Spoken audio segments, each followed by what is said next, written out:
Everybody would stand. I'll call the meeting to order at 6:01 p.m.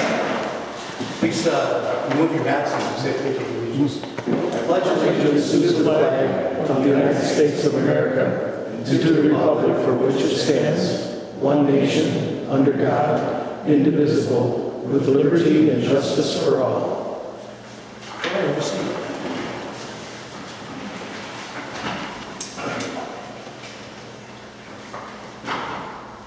All right, do we have a motion to accept the agenda as published with any changes and not necessarily in this order? I still make a motion to accept this agenda. I have no changes. I believe that number 7 is not going to be on the agenda tonight. Correct. Number 7 should be removed. So if number 7 is removed, I'll second the motion. All right, all those in favor of accepting the agenda minus item 7, say aye. Aye. Opposed? 4-0 carries.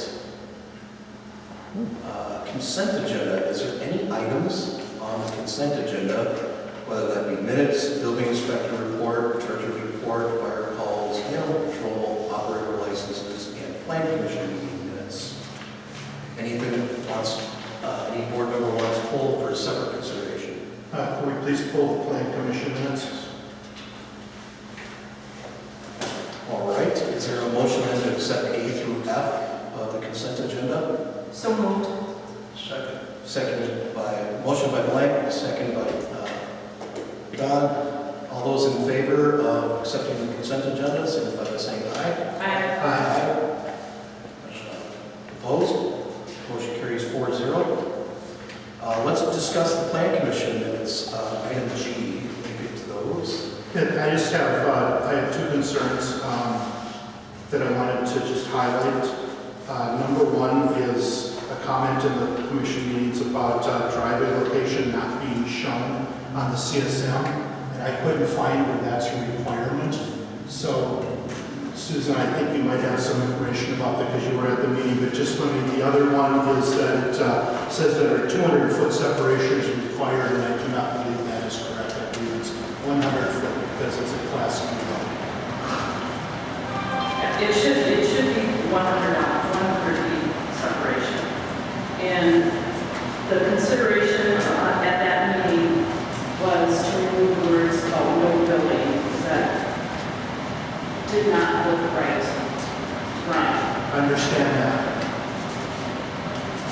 The first comment I made was that it says driveway location is not shown and should be added. And I don't believe that's a requirement. It is not a requirement, from what my understanding. It is not, as long as they have the 100 feet separation. With that understanding and feedback to the plan commission, I move to approve the plan commission minutes. All right, just so I'm clear, you're not making any motion to amend the minutes? I don't know that we have the authority to do that because the minutes are reflecting what was actually said in the meeting. Well, I guess we're going to accept them as drafted, or are you proposing to accept them with changes? Again, I think the meetings reflect what was said in the meeting, so I don't know that we would change them to something that wasn't what was actually said. I just wanted to make sure that this was highlighted as a issue to the plan commission. Okay. So, your motion, you can state it for her.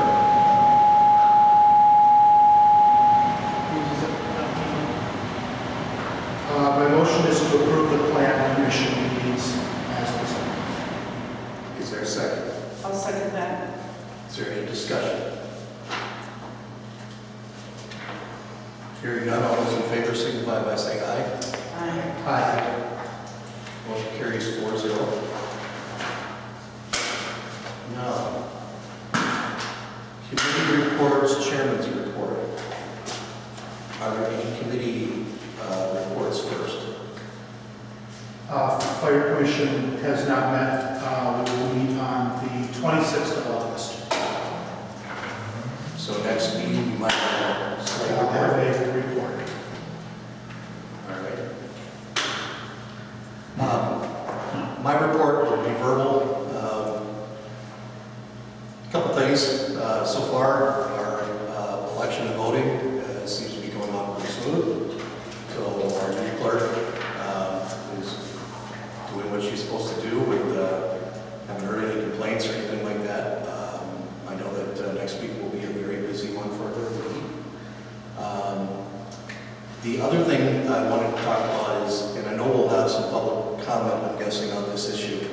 I wanted to update the public that on the 29th of July, our town lawyer had sent to the Department of Administration a letter in response to a letter that was circulating in the community to property owners that said the developer's plan was to come up from 94 on the south side, across 94 and across the interchange of 3 to try to get contiguousness with for annexation. Our lawyer reviewed that with myself, and it's going to be a long, hard battle for them to prove that's contiguous. And so part of the issue is, staff changes periodically at different departments in the state, and there's unfortunately been a change of staff at this particular department.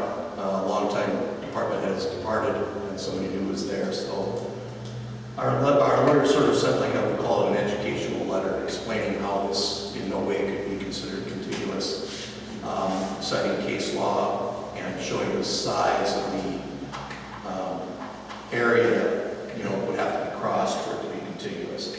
That's the gist of the letter. If anyone wants to see that letter, it is public. You can make a request with the clerk's office, and you can have a copy. It's not attorney-client privilege because it's us to the state. So you're welcome to have it, and I encourage anybody who wants it to go get it. And I guess I'll just end my report by saying a couple things. This annexation issue is my number one priority, to oppose it, for a number of reasons, but mainly, keeping our 2.5 acre minimum lot and keeping this place rural is a paramount objective of mine. So, to quote another person in the room, it's kind of like looking at ducks on a pond. You may see the ducks, and they may seem like they're not going anywhere, but underneath the water, feet are paddling quite a bit, and it's kind of like that. We've been doing a lot of work behind the scenes, and some things we discuss privately with our attorneys. For good reason, we don't want legal strategy out there. And I'm also listening very closely to the community. People are sharing information this way as well, which I appreciate. So if anybody hears anything, or gets a letter like the one we got, please share that with us. That will be helpful. So I just want to kind of the public to understand that that's a big goal of ours, is to make sure that this process ends with the development to town standards as opposed to an annexation. Finally, if you're here, things like this is breeding grounds for rumors. So if you have any questions, please feel free to reach out to me in my town email. I know there's been rumors that the city is very involved in this. I don't see any evidence of that today. We have been in contact with various city officials of the city of Hudson. There is not a petition for annexation currently pending. So that's kind of my update for everybody. I know this is a very important issue. And unfortunately, that's my report. I can't take questions at this time. Now, let's move on to item 5, public comment. So our procedure for this is if anybody wants to share information, concerns, thoughts, doesn't have to be, anything that's not already on this agenda. So in other words, if it's listed here, if we need input, we will ask for it. But if you've got general thoughts or things that are not on this agenda, this is your opportunity to share them with us. All I ask is that you write your name down on the paper up there and state your name and address so that it's picked up for the record of the meeting. And you can have roughly 2 minutes. I don't have a stopwatch, but if it gets a little long, I might give you a signal. Other than that, microphone's open, folks. Is there any public comment? Is this where we can comment on the Yes. annexation? Yes, please come up with the microphone, state your name, sign in when you get a chance. I'll sign it afterwards. My name is Joe Woodard. I live on Northview Drive in Hudson. And after we got your letter, Paula Fry gave it to me. I called the state, and they're working with the developer, and I don't know who your attorney is, that they're working together to get their ducks in a row. What they've got to do, where they're annexing, coming across 94, underneath from the movie theater, and what properties they got to assess or access or buy before they can come into the city. And also, it was brought to my attention today that the school district went into closed session last Monday. I don't know if you're aware, but went back into open session, and the school sold the property, reduced to Derrick Construction. Now, I know the city can take over, because I work with the city, they can take over anything and anytime they want to, as long as they have the prudent access. The people out, I can't remember, it was Country View, they were 100% against it. The next one by the dog track was, they were all, or not the dog track, the soccer fields were all against it except for one person. And that person was Derrick's son that lives out there. So, and I know your attorney because I talked to the state and we were on the phone for an hour and a half going over all the scenarios. And I'm glad to hear that the attorney for you was inquiring about everything else. But what scares me is if they get their ducks in a row, he says there's no stopping them. So that's where I stand, because I live on Northview Drive, and there's a property that was sold, and he wants to develop it. But then before that, you had to pay it. So I'm wondering where it goes. And then also, one last thing is I went to the county, and I was in that corridor when they did the Glen to 1 acre lots. Well, that wasn't supposed to file. So I went to the county, and they said they've got a minimum of an acre and a half that they can do. Now, I know we used to be 2.5 out here. So do you communicate that way with the county at 2.5, or does it go to what they want at 1.5 acres? And I know you won't know what Derrick is going to be able to do with their property. There's no stopping them whatever they want to build. I'm speaking for myself, I'd rather see that developed as a township and not anybody else. Because I mean, that's taking tax base away from all this if that gets annexed in. And then also, like John said, the city says that they are guaranteeing that City of Hudson is moving east all the way to Old 12. So be aware, something we got to do. Make sure you sign it. Yeah.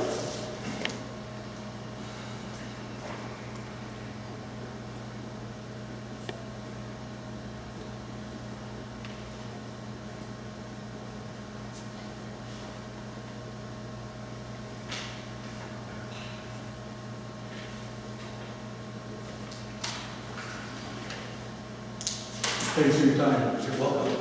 Thank you for coming. Hello. Hello, Paula Fry, 830 Northview Drive. I just have questions, and I know you can't answer back, but the original intent for that property was a school, taxpayer money. So how does the Hudson School Board have authority to sell that without input from the taxpayers? There has to be some case law that we should be involved. So I just want to present that I really think that the taxpayers, the community, not just the town of Hudson, but the whole community, because that was approved by everyone. So that's my concern, and I had other questions, but I think the letter kind of took care of that. But also, since it is, the original intent was for a school, then I kind of question, shouldn't there be more developers bidding on that land? I just have many questions, and I'm not a lawyer, but I do have some common sense. And just one developer, that's kind of arbitrary and capricious in my belief.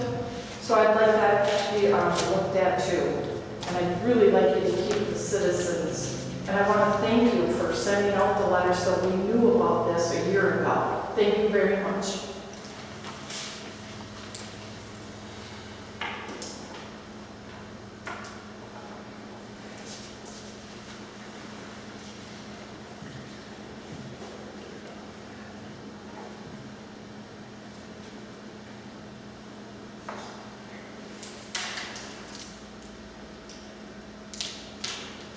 And thank you. Anybody else would like to comment tonight?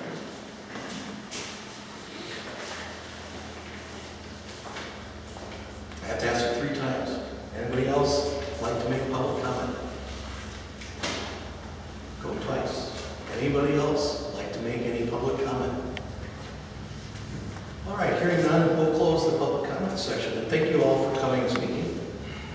We'll move to item 6, discussion action on 2-lot CSM for Lorne Johnson and 43 Yellowstone Trail.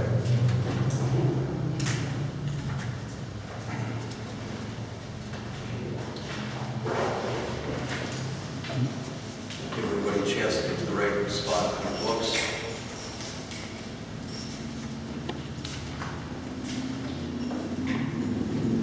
Welcome.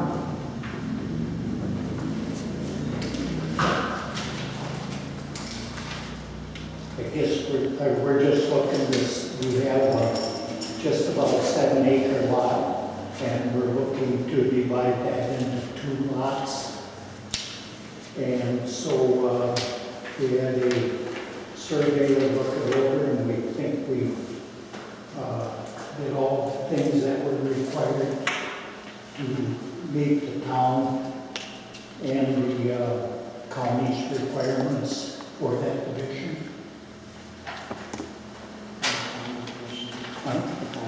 Yeah, the planning commission has looked at it and okayed it with the just a provision that we take the buildings off the new map, which the surveyor has done.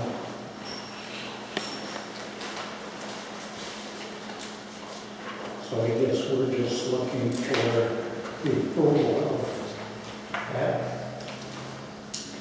So, board members, as in the memorandum, the potential actions is we could approve the CSM as presented.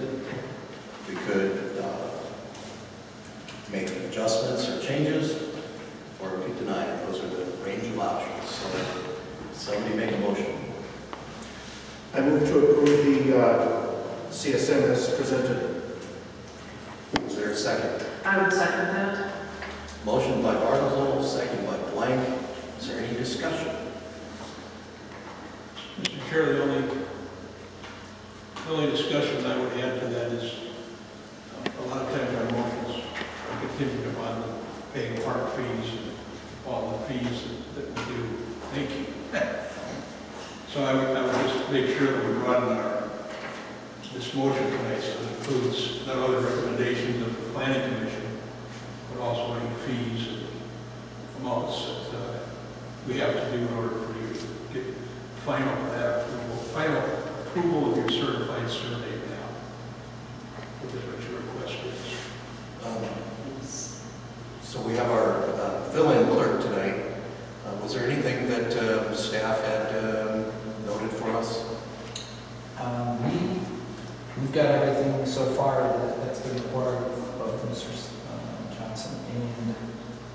And there was just a comment that somebody had mentioned that there were for sale signs out there on his property prior to the actual CSM being approved. So. And then the fire number. Not aware. That would have to be brought to Brian Wood's office. They're going to have to pay for a fire number. Okay. Yeah. When that lot is, I know if I get the approval of the town has to sign off on it, and I take it to the county. And I pay him the fee for the county, which is like $835, and then he gets the signed survey map from Squinner Johnson, and then it's given to the Register of Deeds, as I understand it. So I assume if the land is purchased, then a fire number and all that stuff will be given to, I assume that's the way. Yeah, the fire number is a separate fee. Yeah, so the fire number will be put up as soon as the paperwork is approved with the time. I think there was a staff had mentioned earlier today that, for example, if there's a sale, all the things that has to happen with the county, that has to happen first before that technically can go through. So just keep in mind, any sale that you might do, you'll need to have the final approval from the county, after I sign the paperwork tonight, assuming this motion passes. So the town issues the fire number? Not exactly. So yes and no, there's a process with the county. I mean, it's pretty quick. Actually, I think it's through TFI. I think it is through our inspection agency. But I just want you to be aware that there will be a fire number fee. Okay. That is separate. Okay. And that'll be payable here or to the county? Actually, it's going to be It'll be to our building inspector. Oh, Okay, TFI. okay. Brian Ward's office. Sure. Well, that won't be fine. And you, John, you have the checklist for me to sign? I do, I have the one. Can you pass that down? Sure. So assuming this motion passes, then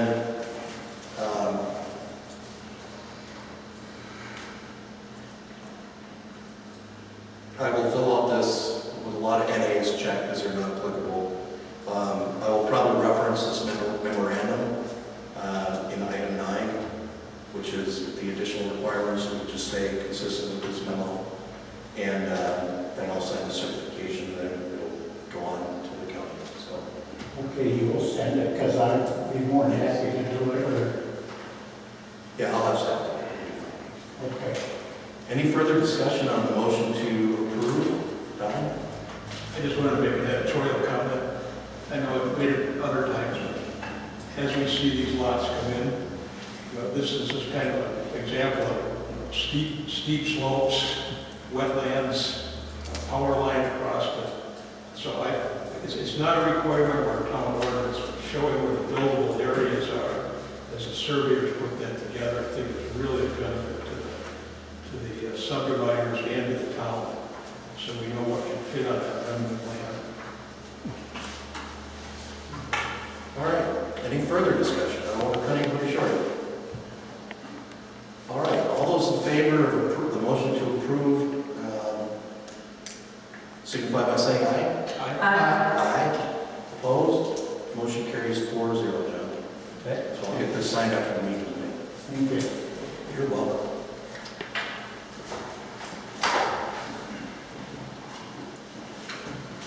All right. Number 8, discussion action on considering a sale of approximately 0.29 acres of town-owned property located at the former Highway 12 trail access off Gavin Pass. I want to say this phonetically, Dan Klawitter. Good job. Thank you. Yep. Mr. Chair, town members, Dan Klawitter, and member Klawitter. We reside at 884 Gavin Pass. No boulder jokes on this, I promise. We did move, right? Remove them, sorry. Yeah. We had no idea. And the sprinkler has got moved too. That wasn't me, that.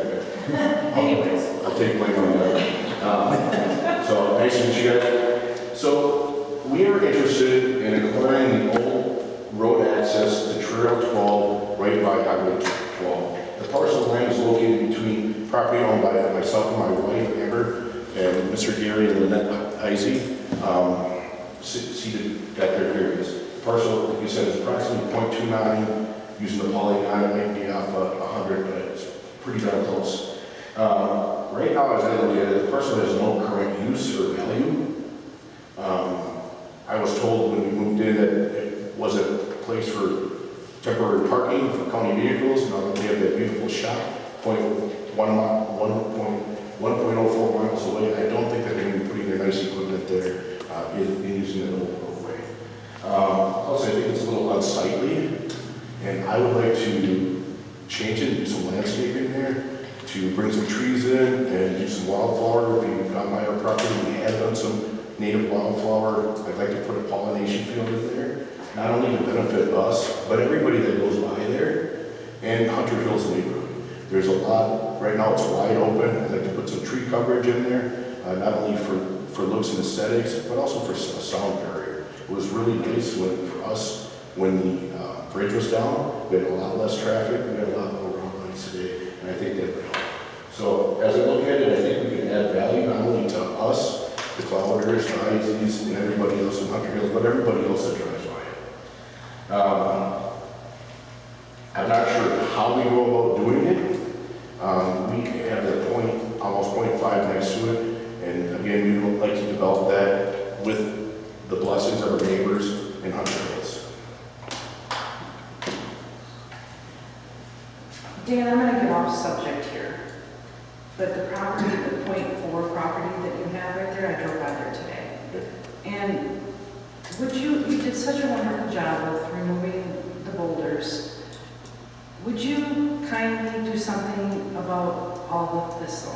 We do have a noxious weed ordinance, and there's quite a grove of thistle in there. Would you be kind enough to take care of that? I would be happy. I've honestly been waiting for this opportunity because I'd like to do it all together.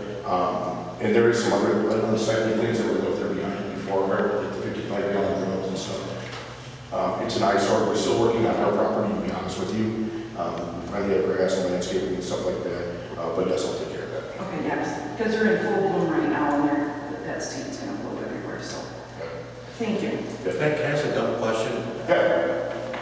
So you have the area in blue already, right? It would be the east of that property. Yes. Yes. Yes. And the area in question is this odd polygon next to it. Yes. Where do you live in relation? Right behind, if you go straight north, it's the white house. Right on the corner of Gavin and Trill. Yes. Okay. It's I couldn't see that from this map, so I just wanted to. Yeah. Okay. And to be honest with you, we didn't know we were going to come in and put it to Hunter Hills neighborhood. Whoever, after the last lots were sold, whoever owned 84 was going to get that parcel. I think the previous owner, the developer, thought that he was going to be living there. That's why he drove in and covered it like that. But he's no longer there. So we didn't know. We were surprised. It was an added surprise when we got a letter saying that you got half an acre on after taxes. I'm sorry. Yeah. It wasn't- It's not a big deal. yeah, it's less than a meal for all of us. All right, I have a question for the board and staff potentially. Have we run this by our attorney? No, we have not had a chance, so, I believe that we need to do some research first so that we do this correctly. Personally, we're not ready to vote on it tonight because we do have to do a little research. So you coming here tonight and then also speaking with your neighbor, you know, on his feelings so that, you know, we have a process going forward. Yeah. And I don't know if there's any right of first refusal or anything like that, but we gotta look into some of that legal stuff. That's what I was wondering about. Sure. And also, does this potentially have value enough to be, you know, public bidding situation? I don't know. Right, so, I would entertain a motion to place this on the September agenda for an updated discussion. If you guys are you guys gonna be around first meeting in September? We'll wait for this. I don't think we need a motion for that. Let's just put it on the agenda All right. for next Okay. But if you could come back and give us some time that we can do some research, because this is a new animal for us. I understand, I just wanted to share some information that was given to me, and it was probably shared with you guys from the county, is that I think the land was supposed to be shared amongst neighbors, neighboring sides, and that's got Gary involved. And just so you're aware, I told Gary I was gonna do this 6 months or a year ago, like when we moved in, like I was interested in the land, just to make it look better. So we're willing to wait or answer any questions as we go. I don't know what you can do with 0.29 acres, so I don't know that there's really going to be any more. But whatever the assessed value is. And my biggest concern is, we gotta make sure that, there's not a right of first refusal, that we have full title, there's no easements, the legal description type stuff. I want it done right, Yeah. so I'm 100%. Mr. Chairman, there's also a kind of I've seen this happen in other areas, I don't know if it applies here, but this is a old road right-of-way that was town road. Typically, when a road right-of-way is abandoned, the property reverts back to the adjoining neighbors automatically, with the center line of the old road right-of-way being the new property line. So that is something that we need to get our attorney to comment on and make sure that we are following that procedure correctly. Because in fact, they may already own half of it, and then the issue is between them on what they want to do with the other half, and nothing to do with us. So that's just my concern and why we need to go to the lawyer. Yep. All right, I think we all have an understanding of that. I just want to say thank you, David. Can you pronounce it? I can't pronounce it either. It's Bartizal. That's basically the information that we were given through the comments. Very good. Well, let us do our quick research and we'll see you again in September. Sounds good, thank you. Thank you for coming. All right, well, that takes care of number 8. Number 9, discussion action on a special event permit for Pitchfork Brewers. Is there anybody here from Pitchfork? It's not necessary that you come for these special events and work paperwork, but I believe the paperwork is in your packet.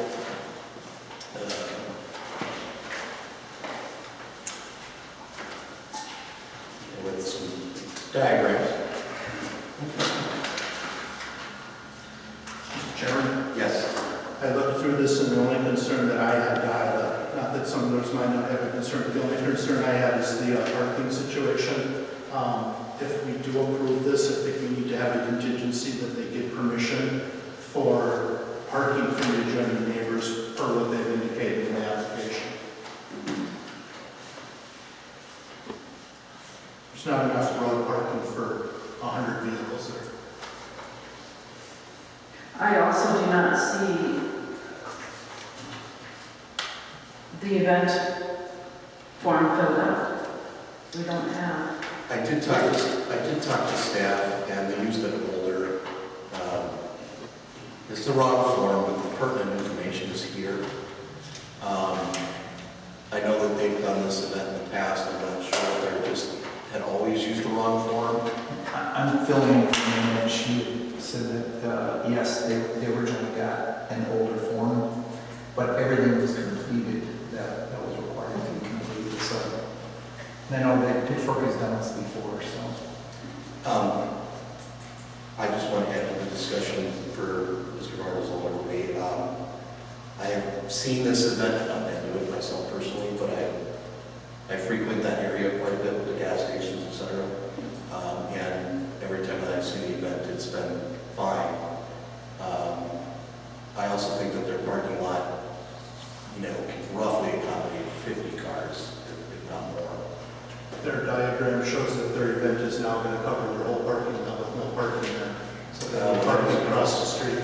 Yeah, well, that doesn't make a difference. Let me look at that again. I think they had the discussion on the third page where they have their handwritten responses. They do say, I will get permission from the neighbors for parking. I think this is a benefit, and insure the lot for the day. I'm assuming they'll extend the liability coverage and all that over there. Well, that's what we require anyways. Okay. Right. Um, But it does, I agree with Supervisor Martin, it does look like they're taking up their entire space. Because there are 300 people, up to 300 people there. Yeah. Well, did somebody make a motion or did I just? Yeah. Okay. We can always make a motion contingent on the permission, just like I think you said. So, who's got a motion? I'll make the motion. It's one of the reason I just didn't make a motion is that I wanted to kind of stay, but I thought some of the conditions could be, and if there was any other concerns, so we could not do what I usually do is make a short motion and then have to amend it. Okay, understood.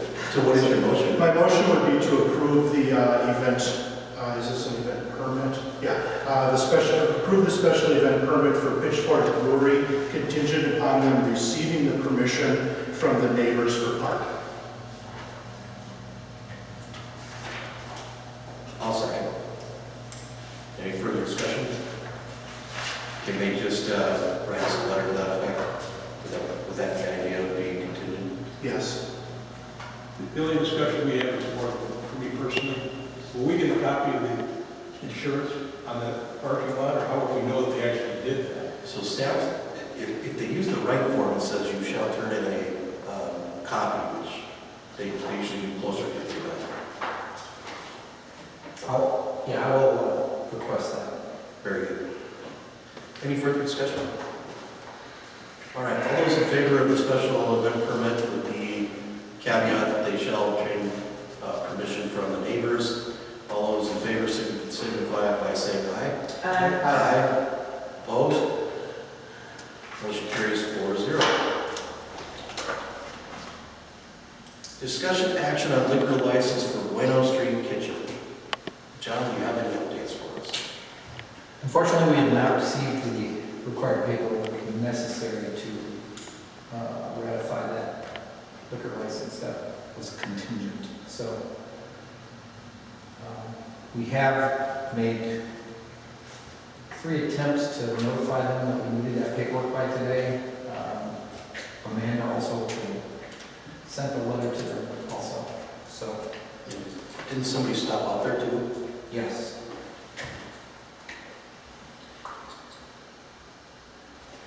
I know they're open and active for business, but they're not selling any alcohol. And their license will not be effective until that paperwork is turned in, so. Well, I guess here's my question for you and proxy Amanda, is if we don't have evidence of their seller's permit, nor some other things that are required for the liquor license, should they, my understanding is when they came to us, they sort of applied for it but knew they weren't serving liquor for a while. Yes. And so what happens when they want to start? Do they just, if they complete all the paperwork, we go back on the agenda? Yeah, I think that was kind of the conversation, was we were going to formally ratify it once everything was turned in. They verbally have said they've received the seller's permit. They verbally said they've got the fire inspection approved. We have not seen the document, so. Well, it could be that they just don't want to sell alcohol right now, too. I mean, it could be that simple. I think that a concern that I have is, given that the Department of Revenue takes these liquor license procedures very seriously, we gave a contingent approval a month ago. I think that I would recommend that we go ahead and make a motion to rescind the approval, and they'll then need to remake their application once they have everything. That's my position on this. And I think that's pretty clean. I think it is, because it just makes sure that we don't have a contingent liquor license hanging out there. And does that also have to be notified before we make? Yes. That has to have a 30-day notice. Yeah, effectively what I'm saying is the process needs to start over because we went out on a limb that we maybe even shouldn't have gone out on to be a, help a business, and they're not following through. And I guess what I'm trying to say is that's going to still go 30 days out because we have to make Yeah, notice. they will have to remake their application with 15 days of lead time before the next board meeting to allow time for the posting, and then it has to come back on the agenda. So the clock starts over. Yep. As much So as- someone like you made a motion. Yeah, I would make a motion to rescind additional approval for Willow Street kitchen liquor license. Is there a second? I'll second that motion. Any further discussion? Nobody's here from Willow Street, right? Okay. You know, I think that's fair considering it could just be as simple as they don't plan to sell alcohol right now. So I just don't want to make the motion seem like they're doing something wrong. That may not be their business plan right now. But if it is, they can reapply and we'll take their information. That's my 2 cents. Because again, the reason I'm making this motion is because how seriously the Department of Revenue takes these liquor licenses. Understood. All right, any further discussion? Don, anything? Well, no, I think we're very clear in the letter that was sent them, inviting them tonight at 6 o'clock, and serve what you need. And so I think rescinding it is the proper way. Okay. All those in favor of the motion to rescind the alcohol permit that was contingently approved, signify by saying aye. Aye. Opposed? Motion carries 4-0. I realize I skipped to number 10. Is that what you're going to That's what I say? was going to say. I put the check mark in the wrong spot, and I didn't leave that right. Discussion and action on special event permit for Badlands Recreation, Inc. Is there anybody here for Badlands Recreation, Inc.? All right. Well, we have your application.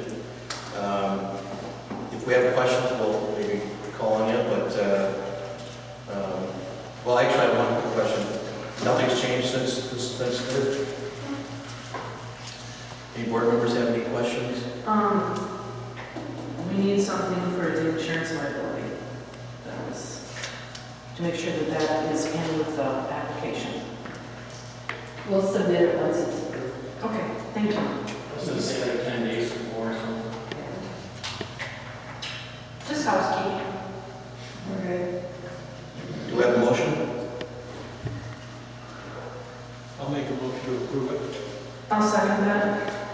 Motion by Don, second by Susan. Any further discussion?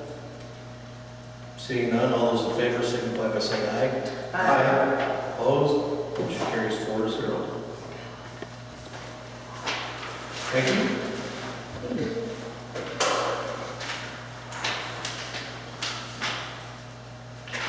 All right, now I'm going to make sure my lines are even here. Number 12, discussion action on reviewing and updating the zoning ordinance to address potential data center developments and protect town residents and resources.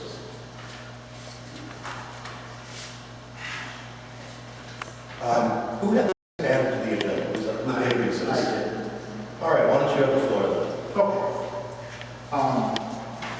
There's been a lot of conversations around the county, certain municipalities, with concerns about the development of data centers. A couple of things to make sure everybody's aware of. The county is going to move.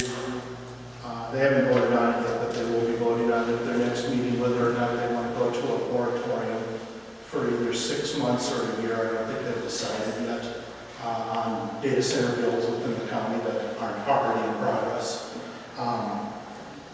I spoke with Ken Webb at the last WTA meeting, and the moratorium would not apply to the town of Hudson, the city of Hudson, a couple of others, Forest, the village, all of the villages, the city of New Richmond, etc. The areas that are under their own zone, Like us. town of Hudson.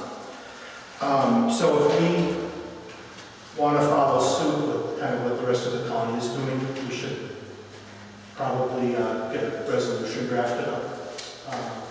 Recommend that we have that done by our legal department. And consider that. And then the other thing is given what happened in Hammond, I've looked at their ordinances, and it was kind of potentially sneaky way that the data center in Hammond got approved. Now, there's a whole bunch of, as you are more aware than I am, a whole bunch of other interesting legal maneuvers going on there, including the board suing their own board of adjustment. Watch out, Steve. And so I think it would be worthwhile, because this is kind of a new thing, it hasn't been considered in our ordinances in the past, that we refer back to the planning and zoning to review and make some recommendations, do some research, look at what the county language, what they're proposing, and come back with some recommendations on how we would improve our ordinances to ensure that any data center builds that happen in the town are in a way that we would want them to be. We could do that. We could also say that we would like, I think the maximum moratorium, I think if I'm not mistaken, is a year. We could instead just simply have our legal counsel draft a resolution for a one-year moratorium while we, look at some of the zoning, and then that way somebody can't rush in. Now, I will say this. I know this is a big issue for a number of reasons, but land values here are significantly higher than, say, outside Hammond. So putting a data center here is probably not economically feasible, except for the largest of large. Now, that's not saying it couldn't happen, so I think it's a good idea. But I'm not aware of anybody sniffing around, and, data centers require a lot of land, so it would be... Yes and no. Well, it would be something I'm sure we would catch wind of. Yeah. But Sorry. I do think it's a good idea to just simply do a moratorium. I mean, I guess of the two routes that you're proposing, I would just propose we direct our council to draft a moratorium and be done with it. When you do a moratorium, you have to, as part of that, have some action items for what you're going to do during that moratorium period, which will involve rewriting or, looking at ordinances and so forth. I'm sure he's got a candy Yeah, already. I'm sure it does. If you say that data centers require a lot of land, there's actually a quote-unquote data center down by Grand that consists of 3 shipping containers with server equipment in it and giant air conditioners on top that are sitting next to a substation, 2 megawatts in each container. So, remember that Excel wants to build this new substation and they have a bunch of land behind it. I'm not accusing them of colluding to make space for a data center, but I'm going to accuse them of making space for a data center. Well, currently, we do not allow for shipping containers in our township. I So you completely do- understand. so you do have But that. my point wasn't that they're going to put shipping containers in there, but it's building the size of a couple of shipping containers can be a 6 megawatt data center. Well, just from a practical standpoint, I think the fastest way to accomplish this is to just simply refer this for a draft ordinance to be considered at our September, because we already have the public hearing scheduled, well, it will be scheduled, regarding our chicken ordinance. So, we're already going to be having a public hearing. So I'm pretty sure this is something we can get back to the attorney in relatively short order. So I understood you were making a motion. I was going to ask you, do you need a motion for this? Move to refer, how do I want to say this? Move to request legal to draft a moratorium resolution for data centers.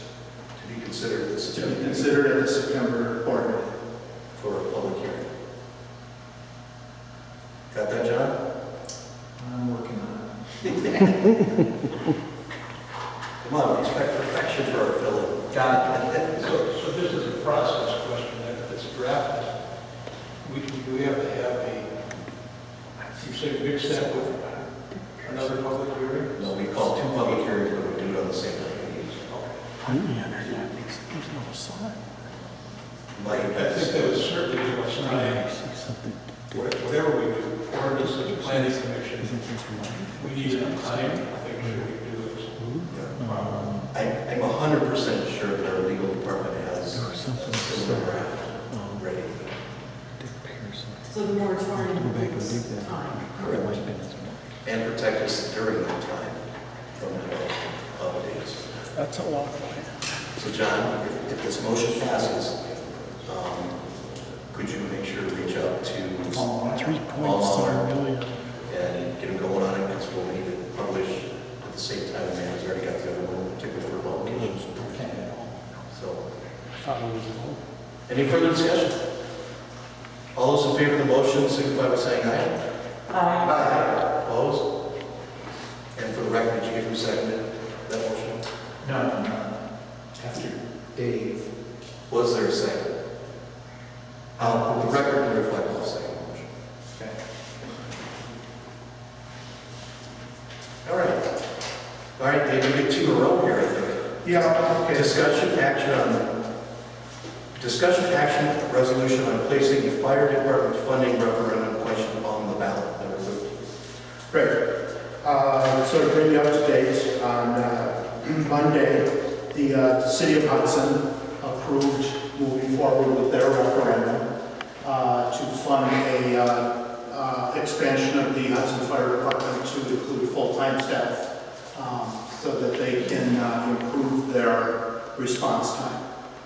In a nutshell, that's what we're doing. I think we've talked about this a couple of times, unless you have any questions about why the fire department is making this request. I'll move on from that and kind of talk about what happened. So they went ahead and approved it. And what that means for us, per the contract, is that if the city votes in favor of the referendum, the fire department expansion will go forward. And under the contract, we will have an increase in our fire protection fees that we don't have a lot of say in, other than our advisory role on the fire commission to try to kind of drive costs. But it's a pipe dream that we're going to get a lot of change there in the cost structure for the fire department. So what it means is that we would end up having a funding shortfall starting next year. That's to an extent that really we can't just cover that out of our operating expense without making cuts someplace else, and we don't have a lot of places to cut because of the history of levy limits in the state. We just don't have any place to make cuts. So what I have presented with you guys is kind of some models that the fire department has presented that show what the 2027 and 2028 estimated contracts would be. We would see an increase in 2027 of $120,000 and an additional increase in 2028 of 252 plus at the top of the 120 increase. So the good news is that the regular kind of part of the fire department, the cost has gone down a little bit, that sort of offset it, but we're still talking about 120 next year and 370 the following year. The most financially prudent way for us to pay for this is to be able to get a tax levy increase rather than borrow money that we then have to pay the cost of bonding, and then we have to pay interest, and then we have to come back in several years and rebond, and all we are doing that there is kicking the can down the road, and the taxpayers still end up paying for it in the form of a debt levy rather than an operating levy. So my recommendation, as laid out in this resolution, is to go forward with putting on the ballot the question of increasing our tax levy by $500,000 per year, an increase from estimated $1.314 million to $1.814 million. And that would be a recurring increase, but it would not increase. On the increase, it would just be that $500,000 every year in perpetuity. I went through that very quickly. I'm happy to answer any questions and would invite John to look at the numbers which you have gotten and make sure that my math is right and at least give us your treasurer blessing on what we're talking about here.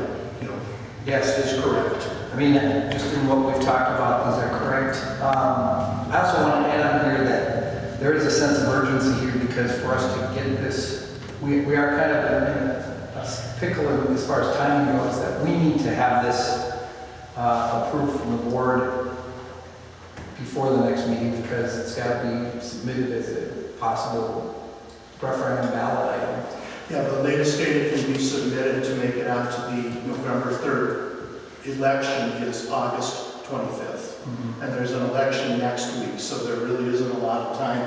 I'd like to leave John and Amanda enough runway to make sure that this is correct, that they get it to the state, they get it to the county, and that it goes forward. I will also mention Paul Maurer has reviewed this. His staff has. They made some comments. I've incorporated every single one of the comments, so I consider this legally approved. Good clarification, I can see that email as well.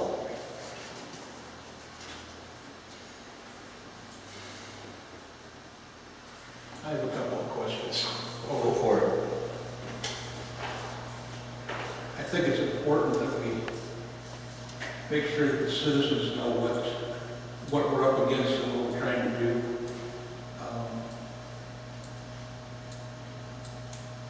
I appreciate all the work Mr. Barzal has done, taking something quite complicated and trying to reduce it down to something that makes sense. I always talk in terms of ducks and bunnies. How many ducks, how many bunnies? I do think the referendum question is quite, I don't know what the word I want, complicated, or if I'm just walking in cold into this and going, okay, the levy's going up by, 1.3 million to 1.8 million. I think the message that I want to make sure that we're conveying is that as a town, we're still constrained by state levy limits that only allow us to increase our taxes based on new construction, if I'm making it very simple. Right. And because of that, we don't have enough new construction to cover the additional $500,000 that's going to be required of us to help fund the fire contract that we have. So we need to exceed that. And I think that's what this two-page resolution is saying with a sample question that we're going to say to the public. Right.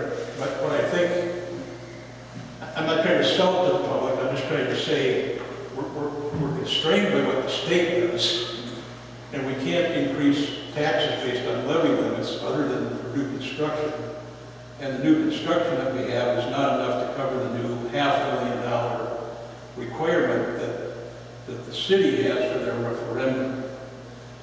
And therefore, we need to get this referendum on our November election. Is that a fair way to say it? It really is. And in fact, to your point about levy limit increases, we'll be limited to about an 8,000 and change increase to the levy, which is typical of what we can do every year because we don't have that much net new construction going on at this point. Now, we hope so in the future that will change, but we don't live in the future, we live now. I also wanted to comment on the reason that I'm recommending a $500,000 increase is because I'm trying to give us about a 10-year runway. And in fact, if you look at this fund chart here, it isn't even quite a 10-year runway because we expect to see increases in the cost from the fire department every year.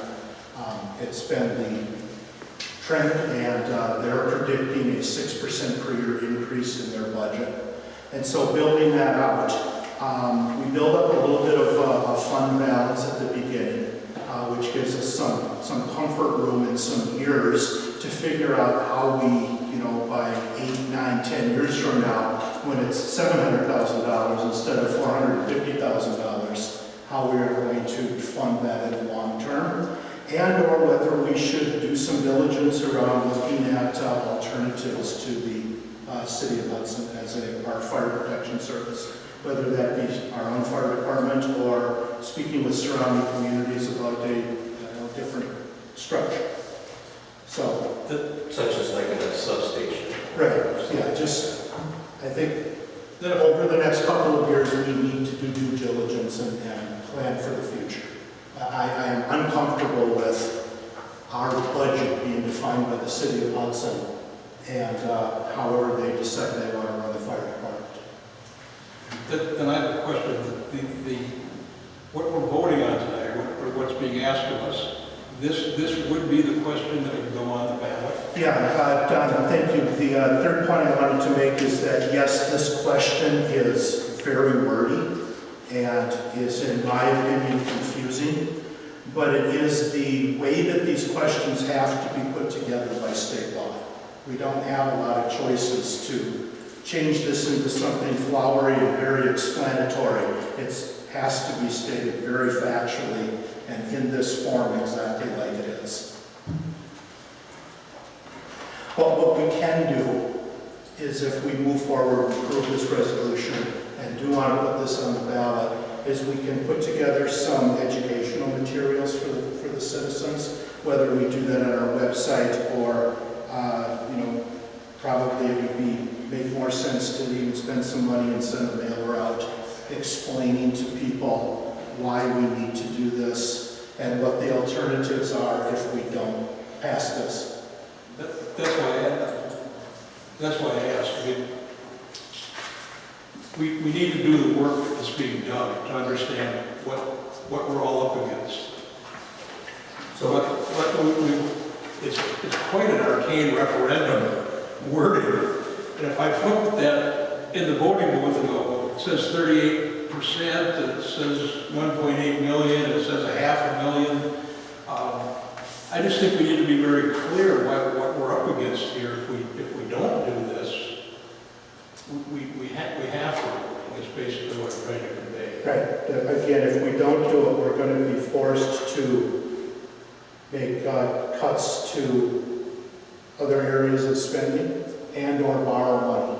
And just kick this financial can down the road, and it won't work. Then I have one other comment in that regard. We have bonded before, we have done borrowing for our roads. I admire the bond people, but they're like, oh, you can borrow a whole lot more than you're doing. I think that's bad precedence for us to do that. And I do agree, I think we should inform the people and tell them what we're doing and why we have to put this on the list. Right. One last question. Borrowing for operations is never a good idea. Borrowing for capital, I think we can have an argument about it because, you borrow for a road that you expect to last 20 years, maybe it makes sense to pay for it over 20 years. This is a recurring every year operational expense. I don't think you borrow for that. It would be like you putting your mortgage on a credit card. Not a good idea. Well, right, and not only that, if we borrow for this, even if it was a short term we had to, then that means we're not fixing bad ends, we're not doing the other roads that we want to do and no need to be done. So, I have a question, Mr. Marshall. So, the resolution we're voting on is the 2-page resolution, and the portion in blue is what the ballot question would be? That is correct.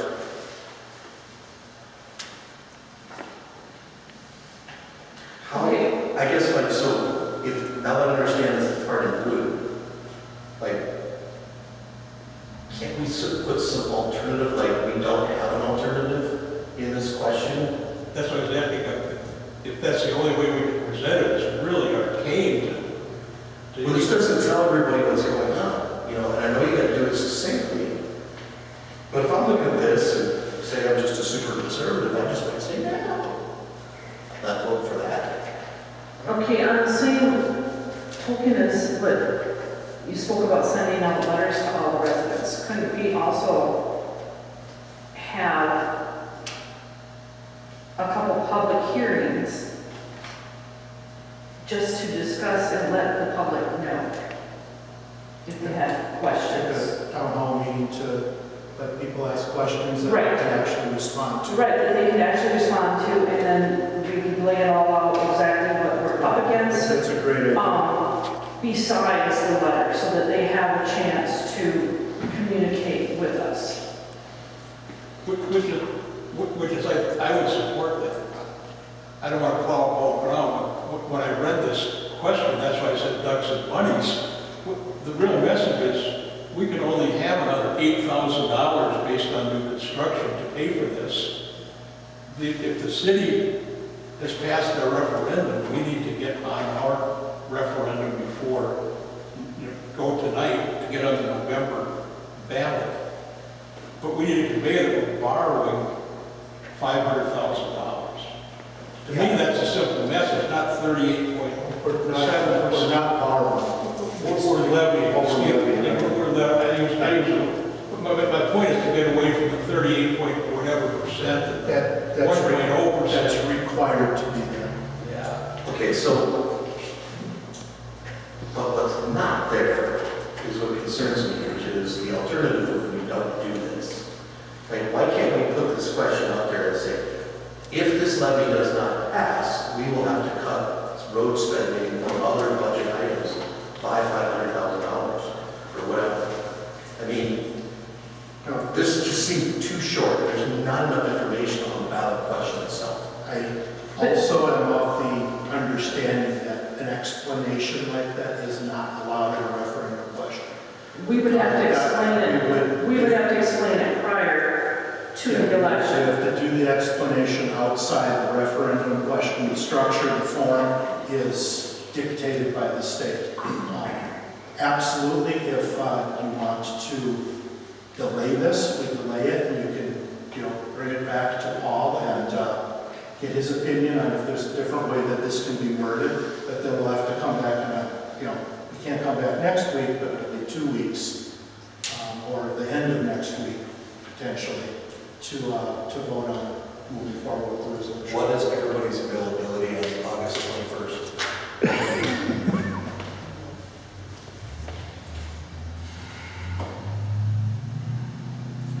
Available. That is 2 business days before this has to be into the county and into the state. So the deadline, the absolute deadline is the 25th, correct? Correct. That gives us only Monday and Tuesday. But if we have, and again, I appreciate everything you've done here. I would rather push the boundaries on this a little bit further than this blue question. I mean, it can't be just filling these blanks and that's it, right? I mean, it seems to me there's, It can't be. I mean, in my mind, that's State law. It can make things very weird. The law is what you make of it, right? So, I mean, I'd like to have a discussion with Paul. Push the envelope. envelope and you run the risk of it being rejected and it doesn't make it onto the ballot. Which I understand that. I agree. If we're going to delay, then, getting Paul involved in can we make this question different is the right thing to do. So I guess, I have a quick question with regards to the attorney. yeah. And honestly, I don't remember myself tonight. One thing I'd like to ask the attorney is, I don't know if we're precluded, I don't remember if we can do it. I think we're precluded by state statute according to sunset provision in here. But if we aren't, I'd like to know that as well. I'd just like a little more refinement to this with a discussion with our attorneys of what we're doing. Only because at some point, 10 years in the future, whatever, we're going to have to go back and we're going to have to go and do another referendum if we're at $600,000. I guess that's my simple question. Yeah, to answer the simple question, based on the trajectory of the fire department budget, yeah, it's going to eventually exceed $500,000. It's going to exceed the fund that we build up at the beginning, and then we will drain that down, and we will be in a position 7, 8 years from now where we have to come up with a way to fund. Now, 7 or 8 years from now, we could see a lot of growth. And we could see changes in state law that change the way levy limits are done. It certainly is something that gets discussed in Madison every year. we could decide that we want to exit this contract in 2040. So, then we would have an alternative path. To answer your first question, yes, you can put a sunset. You can make this for 1 year, you can make it for 3, you can make it for 10, you can make it for 20. We could make it coterminous with our contract with the city, I guess, because it's Potentially, yes. right. So it's not a forever tax. Yep. If I was citizens that if I can't understand tonight, if I'm a citizen, wait, I'm going to do this forever. At least we're saying it's coterminous with our contract. And that's right, but I don't anticipate that if we leave our contract with the city, that it's going to be free to provide fire protection alternatively also. So I don't know that if you put an end date on it, then you absolutely will have to come back at some point and ask the taxpayers how you would like to proceed. For tonight, you've answered all of my questions. I think it's great. I just think if there's little bit of refinement that we can all look at before we say this is our final question, it would be wise. All right. I would like to have a vote on whether we should call a special meeting on August 21st, 5 p.m. It's a little bit early, I know, but 5 p.m. To take action on this resolution after speaking to the attorney. Is everybody in favor of that course of action? I would be in favor of that. I support that. Can we invite Paul to come to that meeting? In addition to giving us information ahead of time, just so we can be sure that we close this out on the 21st. I agree. John, can you check with his availability? You're asking a lawyer to be here at 5 o'clock on a Friday night. I know. I know. there is a reason. I could, in theory, do it from a whole week. I'll be here. In theory, you could do it on the 20th. That may have to be 6 o'clock, but depends on airplanes landing, probably. I'll check on his availability. Is everybody available the night before on the 20th as well? Yes. Yes. All right, so And for clarification, then that still gives us time to get all of this stuff lined up to get on the notice for Yes. November. and I will talk to Paul before I leave, okay? So that I can, maybe you and I can conference call with him, because that's just 2 weeks. Why don't we do that? Why don't you and I plan maybe to have to set up a conference call in the next 2 days with Paul? Okay, my availability the next 2 days is wide open, so I can work around anybody else's schedule. Mine is not, but we'll I know. That's why I said, so you can decide when it is. Well, we can talk after the meeting Okay. on what the minutia of time.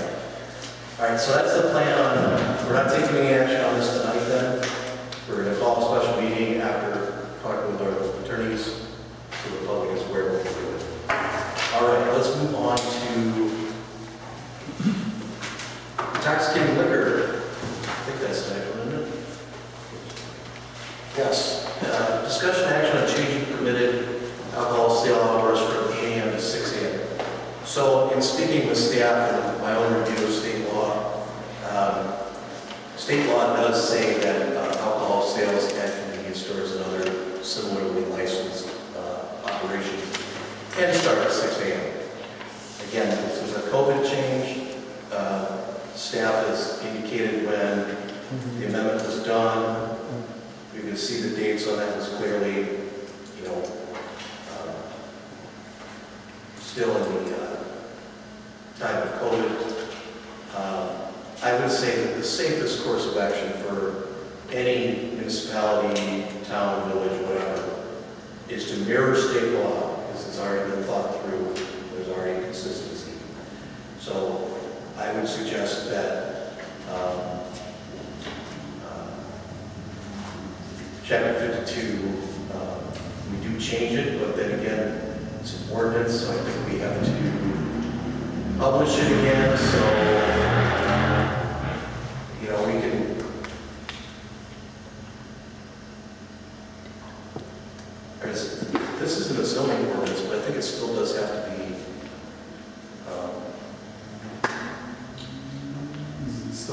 required us to change. So we might have to have another public hearing on this one, or at least a publication. I think so, I would have to check. Just because we did to change it back in 2021. And this was done in 23. The ordinance change was done in 23.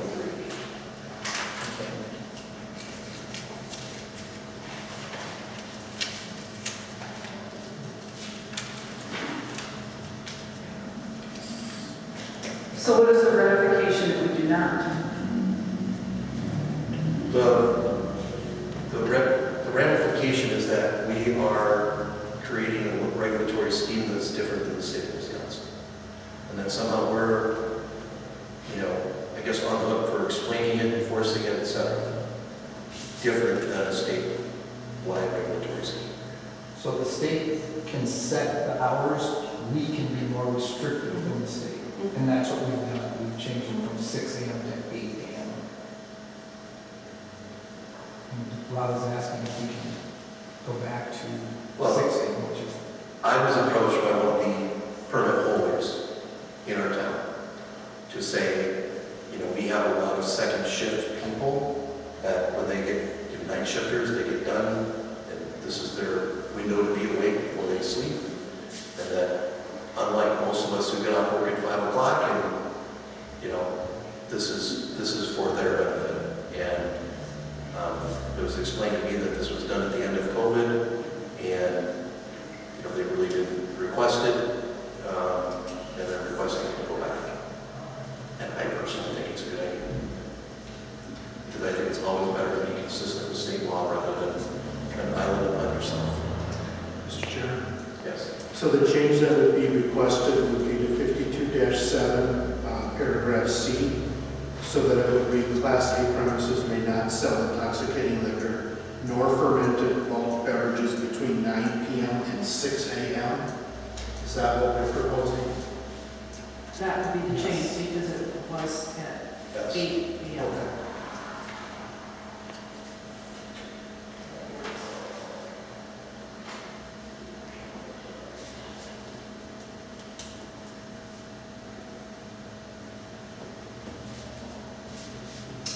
What's also interesting on this, the Class B permit holders weren't changed. No.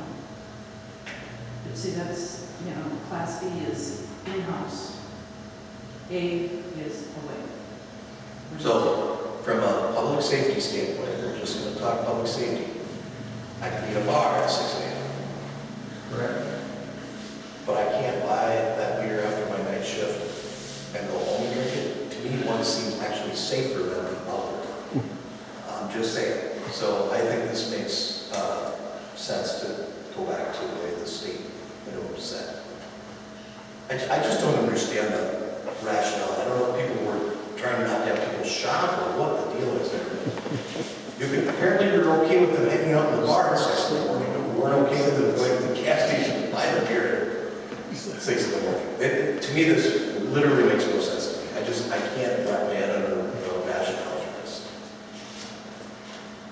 So is there a motion? Well, we still have to, if we're going to change this ordinance, we're still going to have to have a public hearing.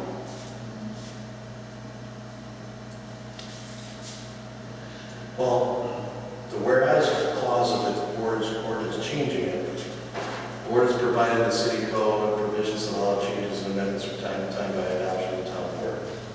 It didn't reference that there was a public hearing on this the first time.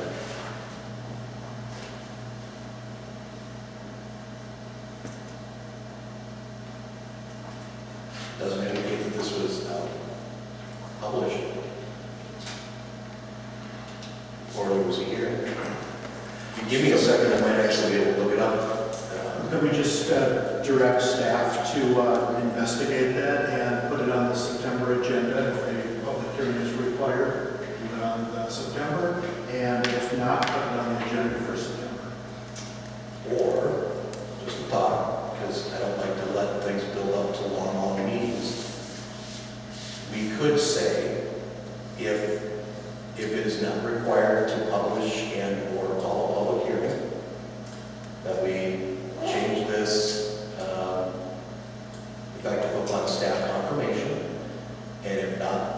then we will not adopt it until after a public hearing, at which time it may be put down or up. In other words, we could say, look, if it doesn't require a change, if it doesn't require the publication and public hearing, we can vote on it tonight, contingent on that being allowed by our ordinances. And I wish we had staff here, but not that, I didn't anticipate this issue coming up, John, and I know we talked about it, so I'm not trying to put you on the spot or throw you on the bus, but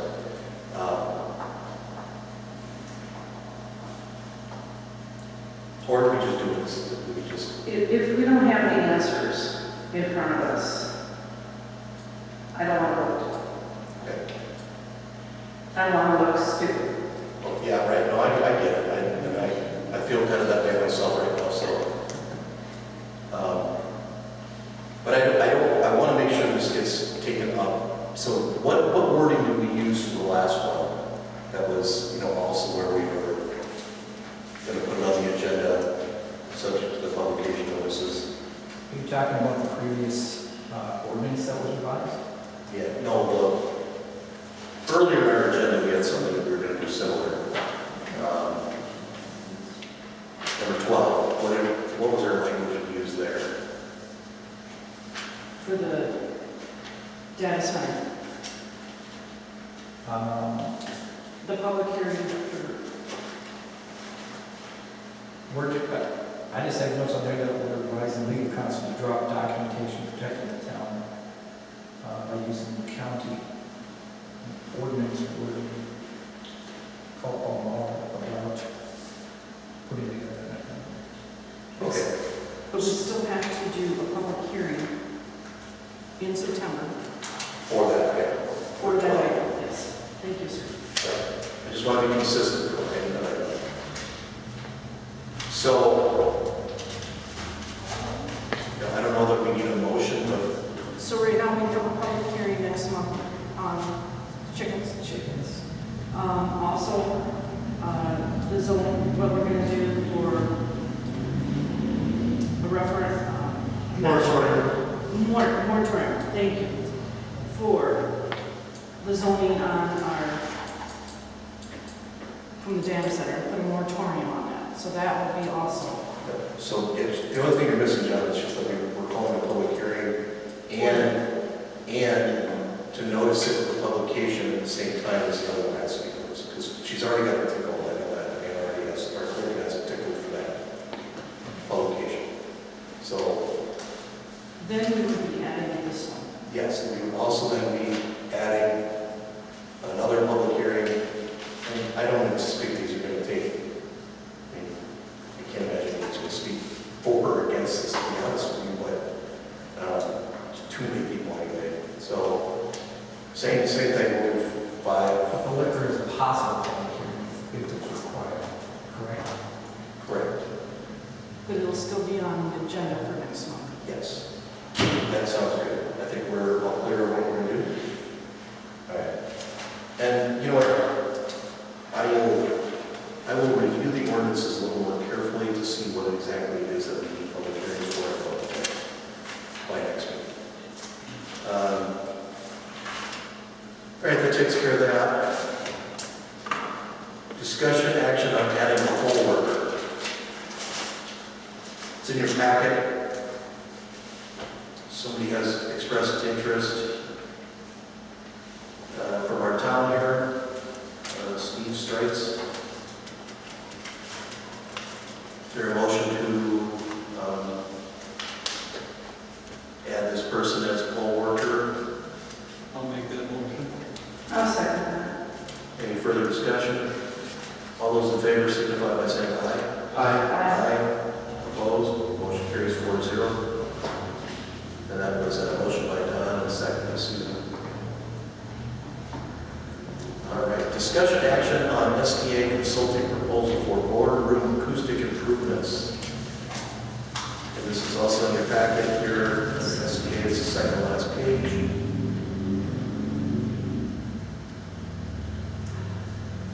Again, this was, Amanda was directed to look at improving the sound in here for the meetings. We were referred to use the consultant that worked with St. Joe, and he recommended this individual, this consulting firm, because they will come out, test the acoustics in the room, and tell us what needs to be baffled and what doesn't.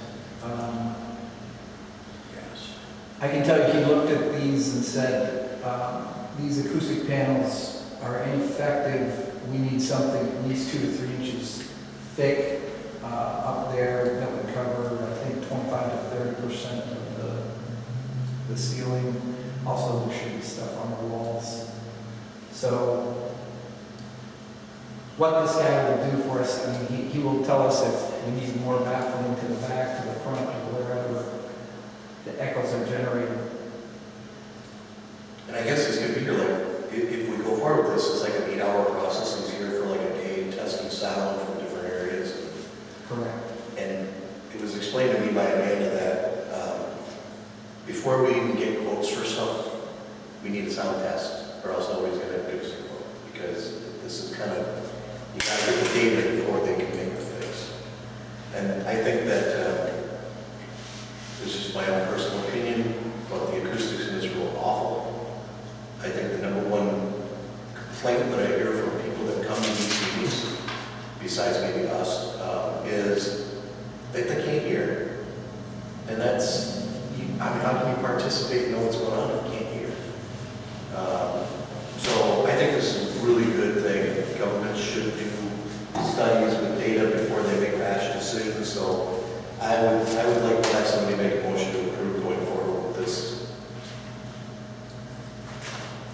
I'll make the motion to go forward with the SDA consulting engagement as presented.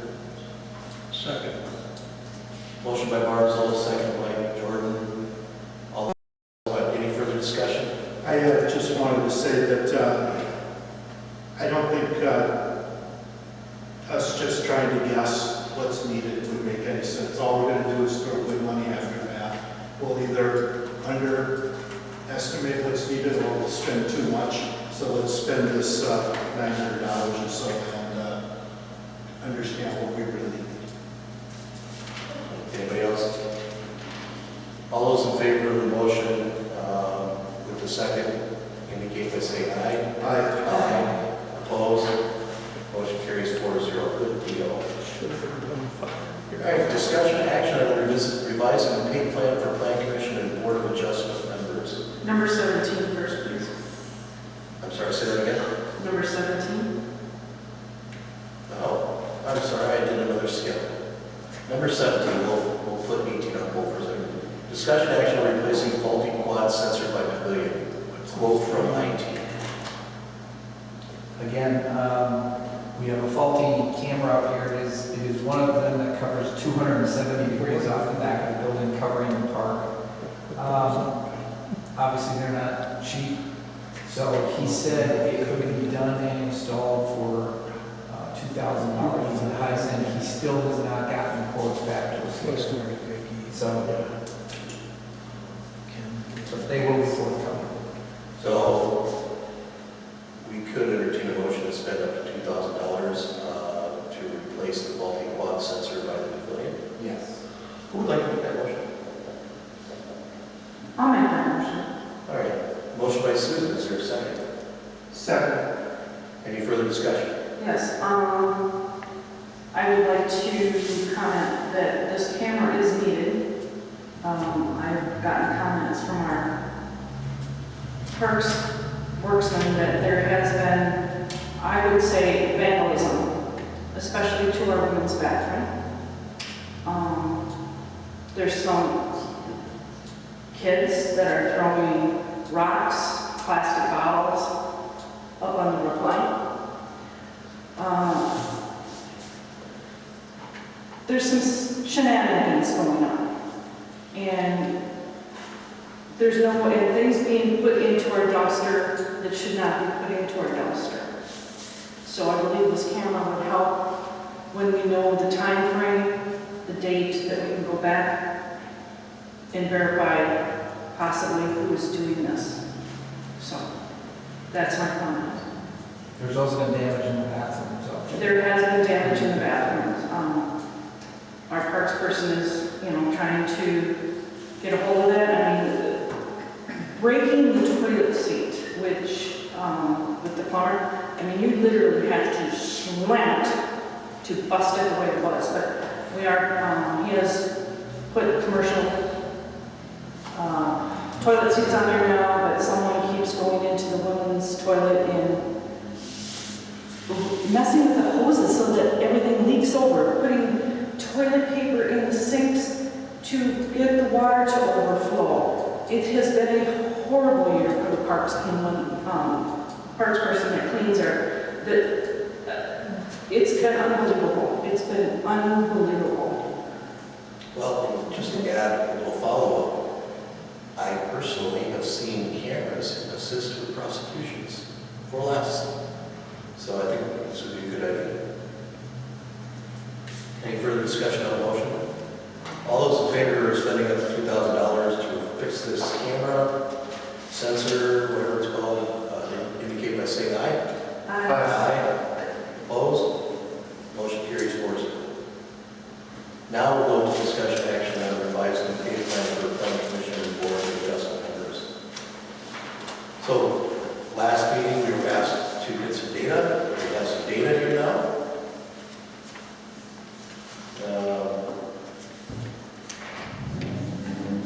Mr. Chairman, I wasn't here last meeting. So before we go to a vote, I would like to have some discussion. Sounds great. I would like to bring up my own discussion. Well, there hasn't been a motion yet, but my understanding is that from the meeting minutes last time, in fact, let me get those so I can summarize it accurately.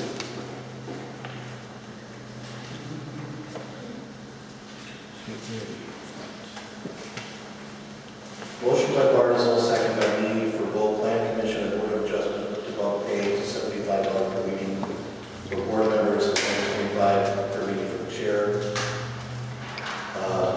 The vote was 2 for and 2 opposed. Motion does not carry.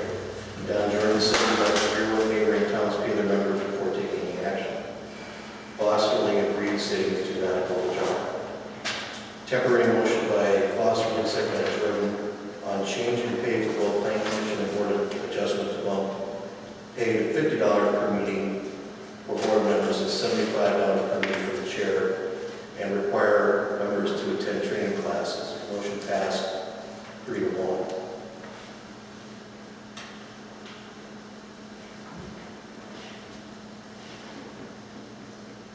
So, I think the discussion item was that, like to hear what the other neighboring towns pay, and that's what our clerk came up with. So it sounds to me like the motion did pass 3-1 to increase it to $50 per meeting for board members and $75 for the chair, and require members to attend certain training classes, which we have not yet defined. So there is an increase that has been voted on. Now we have data to sort of justify that, I guess. Mr. Chair, we did vote on it that night, but with my understanding, it's predicated on if the data was consistent with what was presented from the state. And I think the data that came back, which is why I asked for that, from what the surrounding townships and cities are, is not consistent with what we saw. And I think we do have the opportunity to look at this and say, is this the final amount that we should have? Well, obviously, any motion would be, because this is temporary, so we were fixing it until then, so that was the rate for this month, so to speak, right? But certainly, we're free to adjust it up, down, or sideways. Mr. Chairman, was that motion, you made that motion, but I did not see in that motion where that took place immediately for those raises. We are on a budget. That is not, those increases are not in our budget. So I don't understand how those raises could become effective immediately without going through our budget session, you know, so that we can budget for this. So again, I don't understand how this can happen where we automatically make an increase without considering our budget, which has already been set for this year. Well, we did consider our budget that we were going to be under budget in a few areas. I know that discussion was had, like where we're standing at today. We also talked about what the increased cost would be. I'm just going on my memory of that night, but it's recorded. I'm sure we can take a look at that, but that's why we do these recordings, so that we can have a record of what's said. And with these numbers that came in, with the average, if you include even North Hudson, with North Hudson, who does not pay their planning commission, it would be, their average is $21 per meeting. They do pay for their Board of Adjustment. If you add that payment into the average of the rest of the communities, including the city of Hudson, the city of River Falls, it still comes to an average of $31 per meeting. The proposal or the amendment that you made last month was to $50, which is actually a 150% increase in their pay. That puts us at the highest municipality in the area. We're going down that road where we're like way out of the water compared to the rest of the community. And also, this was not budgeted for 2026. So because of these numbers coming in, I hope that there's a way that we can reevaluate this. Also, it was brought up that Planning Commission used to be at X amount of dollars, and then it got cut back. But in consideration, they have not come into effect that we have hired SH to do a lot of the structured work that we need, that engineering firm does for our CSMs and going through our ordinances. So they have framed this for the Planning Commission. And I also did, I mean, this is just information. Out of the last 10 meetings, the average time for meeting is 22 minutes, 22.75 minutes per meeting. And 2 months they did not have it in the meeting, which they would not get paid for because they were not there. But the average is 22.75 for those meetings. And you're looking at an increase of 150%. And how do we tell our residents that this is proper value for our money when the other communities are not paying that? Okay, just let me know when you're... Okay, I'm done. Okay.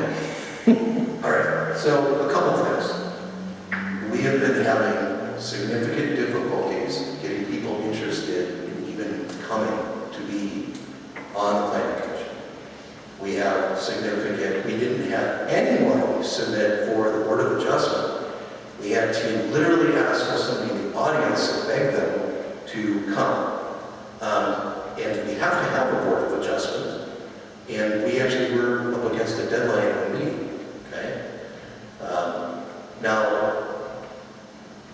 if the people on the Planning Commission are doing what I expected them, which is to be informed about what they're voting on, they need to read their packets ahead of time. So if the average meeting is 21 minutes or whatever, they should be spending at least that much time reading the packet of information and asking the questions, etc., that they're supposed to do. But I think on average, it should be about an hour's worth of commitment per month. What is it, 12 meetings we have a year for the Planning Commission? Okay. We need to have a Planning Commission, we need to have a Board of Adjustment, we need to have qualified people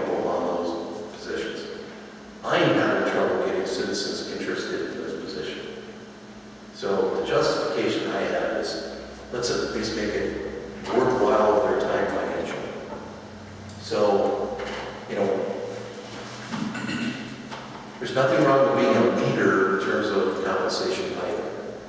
I think we were facing a specific problem when it came to the Board of Adjustment. If somebody's willing to do it for a price, and we didn't have any other takers, I don't know, should we not have one? No, we have to have one. We had to have a meeting recently. So we need a chair.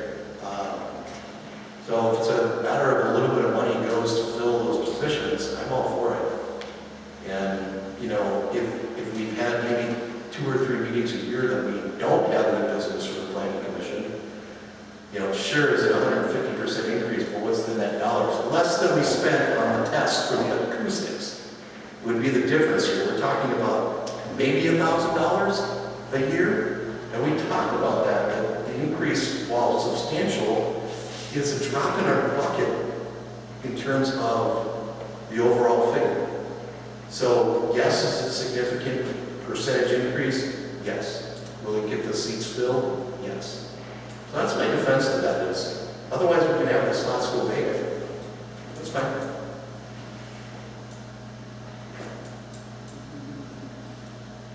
And I'm fine with whatever motion you guys make. Okay? I mean, I was just saying, we needed to have this evaluated for some people to say yes to these positions, which we now have. So, All I want to do is share information without making that into a comment. For the benefit of the people in the audience, the Township of Troy pays $40 a meeting.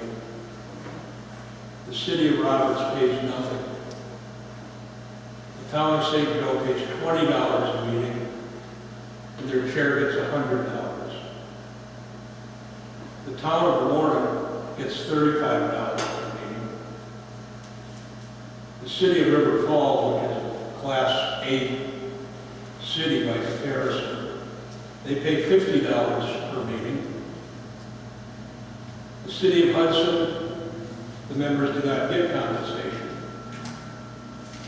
And the Village of North Hudson, they don't get compensation either.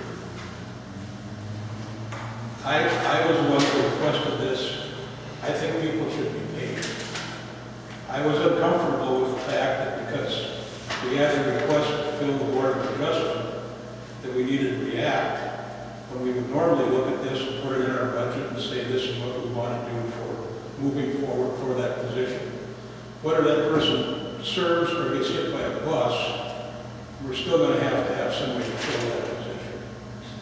So my discomfort was taking the state data, the aggregated state data, and saying that it should be 75 and 125, whatever we were doing to begin with. I know Supervisor Foster is not here tonight. He was discomforted with that. I felt I put the $50 out there as a placeholder for discussion of what it would be for our budget.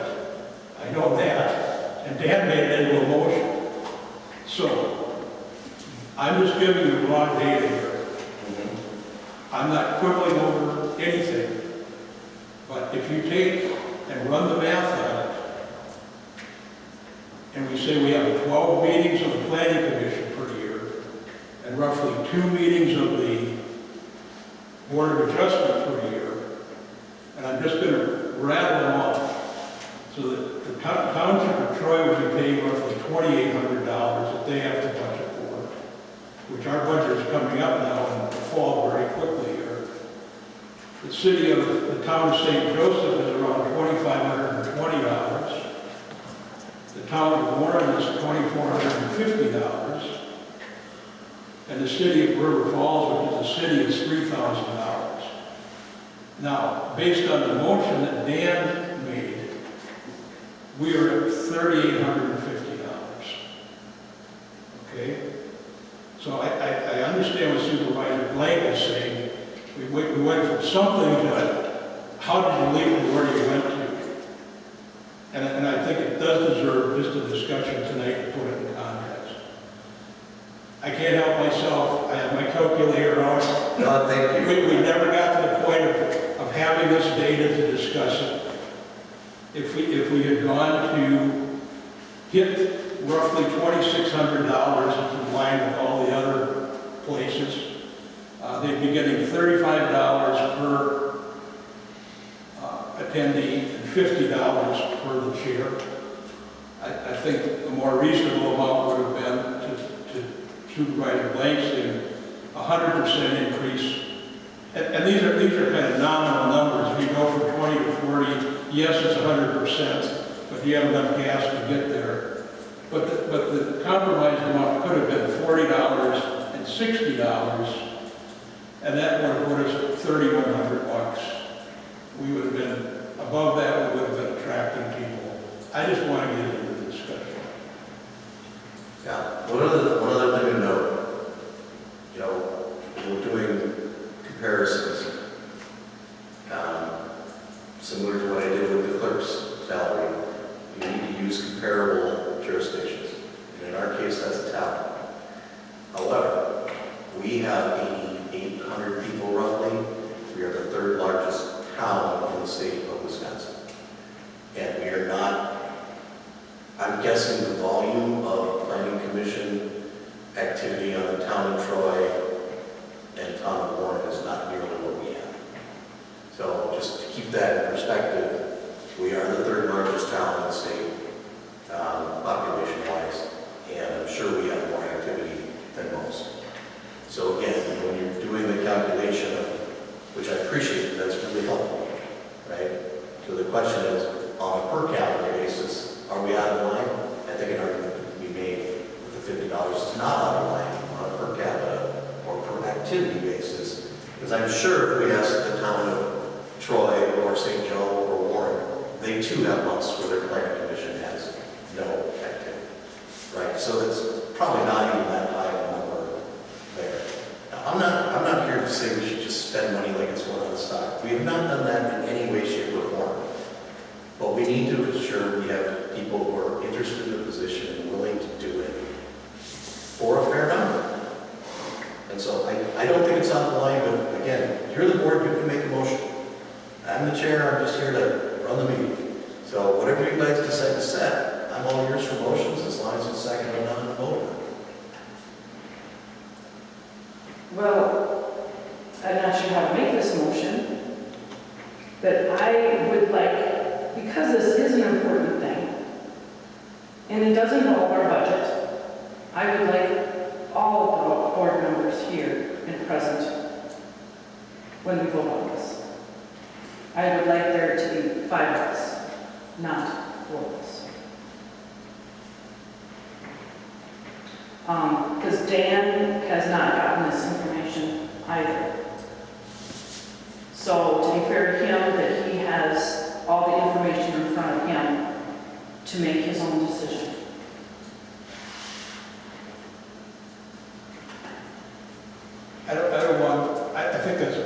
I think that's fair. Just so we don't get into a 2-2 thing tonight. I have 2 messages I want to share. We love you guys. We want you on the planning commission. We want you on the board of adjustment.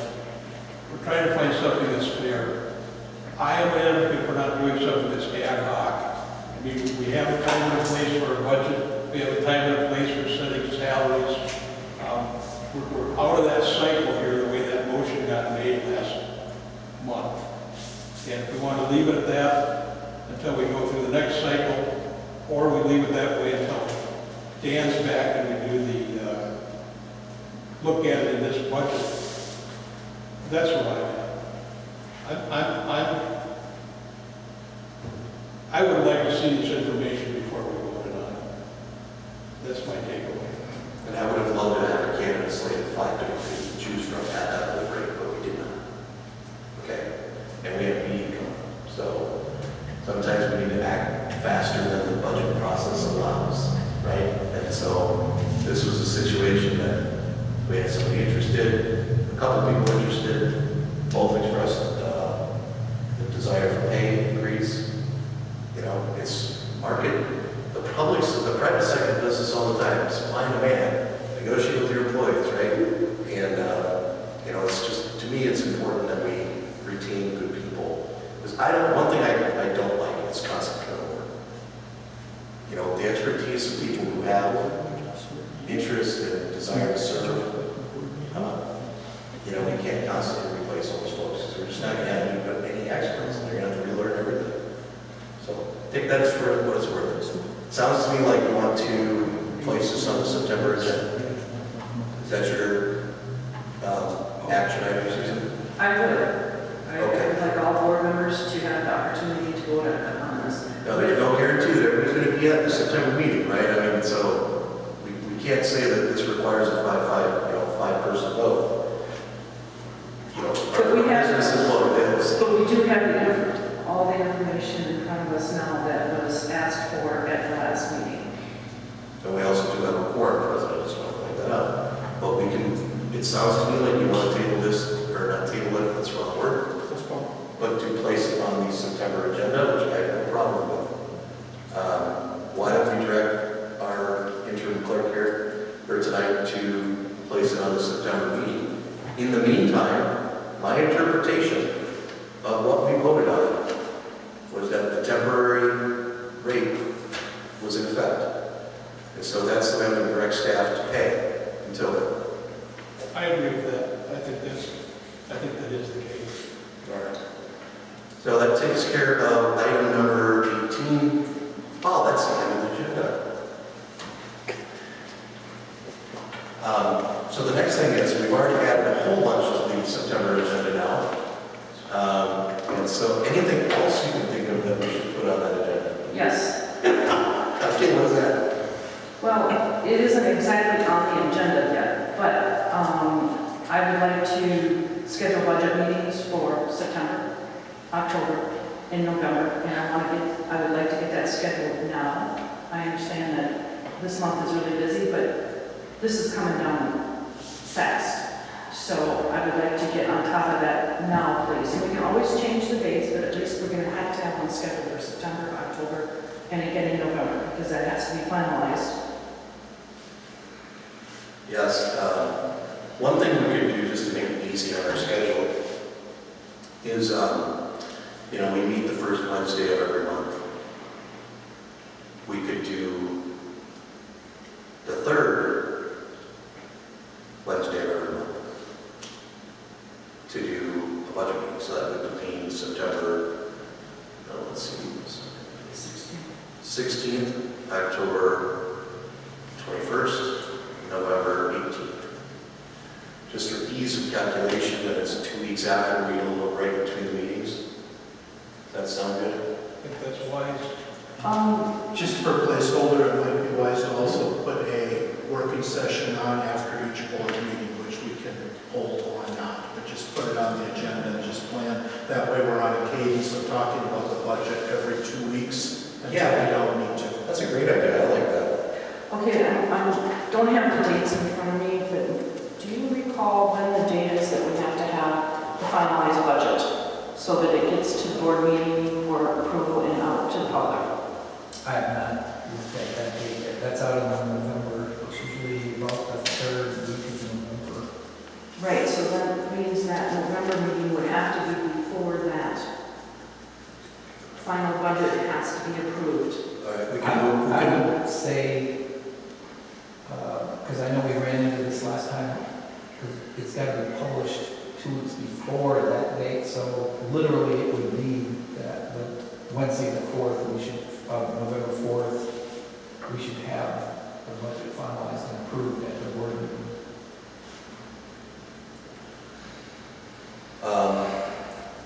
Well, let's strike the November 18th date and set week before the meeting. So we have one would be scheduled for the 21st. Should we do another one on the 28th of October? Be a busy meeting month. I was saying that we do it the second week in November. That would be too late. I don't think it is. Maybe it is. That would be too late for a 15-day publication period. What I would suggest is that would be the final meeting. That would be for public hearing and voting on the final budget, so that it's kind of before that third week of November, which is when you indicated that budgets would be due. Well, let's do this.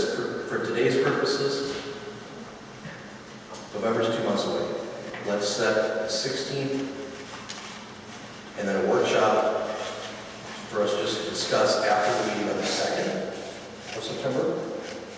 So we'll have to notice that immediately following the meeting budget workshop, okay, on the 2nd. And we'll have a budget meeting on the 16th of September. Then on October 7th, we'll have a workshop immediately following the meeting. And then the 21st, we'll have another budget meeting in October, on the 21st. Okay. 6 o'clock start times for both the regular meetings and then immediately after the meeting. And we can determine then, perhaps at the September one, what the final date we need for publication. We can ask Lane that when she's back. Okay, so you've got September 2nd, after our meeting, workshop, the 16th actual meeting at 6 o'clock. Yep. And then October, I didn't catch the number. 7 after the meeting, and then October 21 budget meeting, 6 o'clock. Thank you. And then we'll figure out if we need something for November. And we'll get the right allocation date for November. So the budget meetings on 9/16 and 10/21 are public meetings, or are they just They're working sections. public sessions? Yeah, public working sessions. Anything else for the agendas? Yes, I would like to have Willow River come in next month. I would like to see I will get together my numbers as far as our budget on roads. I would like to have Willow River let us know where they think they are in the process of the tree trimming. I know they're saving back some funds to do in November when certain trees can only be done. What I'm looking for is to see where Willow River thinks how close they are, how much more they can get done this year with, if they needed another 5,000, 10,000, what they needed to actually get Trout Brook really under control. How close are they going to be? You know, instead of just cutting them off at the budget that we have given them. That's where I'm at, and I would like to hear from Willow River next month. Sounds great. Anything else? Well, bring your sleeping bags for next meeting. We have 3 public hearings and a regular board meeting, so, and a workshop. So bring your sleeping bag. Quick question on the public hearings. Are we going to start those at 5 o'clock?